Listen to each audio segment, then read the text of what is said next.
what I'm going to do is I'm going to go over a little kind of swivel quarter 20 mount. Check this out. I have a quarter 20 tripod here. This is actually an extendable pole from the company Tilson. This is the Tilson extendable pole. Very nice pole, actually. I'm going to show you what I'm going to use it for. You're going to screw this on the quarter 20 mount right there. And what this does, that gives you a little swivel kind of mount. So this is the camera. I have the camera I'm using right now. I don't have anything that I can mount on here.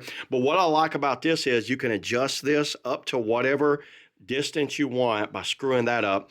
And I'm using the Sony ZV-1. That's the camera that I use. And I'm going to mount it on this.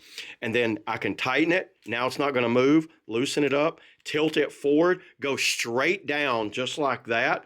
Or there's a bolt, a little nut right here that you can tighten up, and that'll fix it. So if you want to fix it in place, you can just remove this completely. And then if I want to extend it out, you can watch how this extends out. This is a carbon fiber pole, by the way. See how I can extend that out? That works extremely well on that. That just pops back down in there.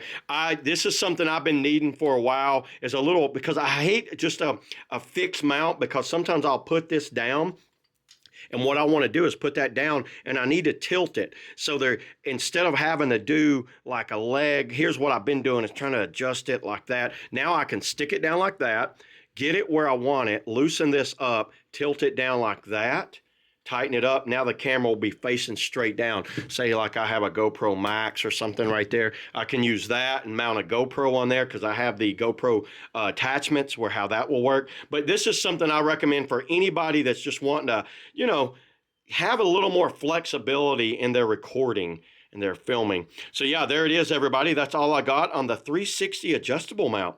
See you all in the next video.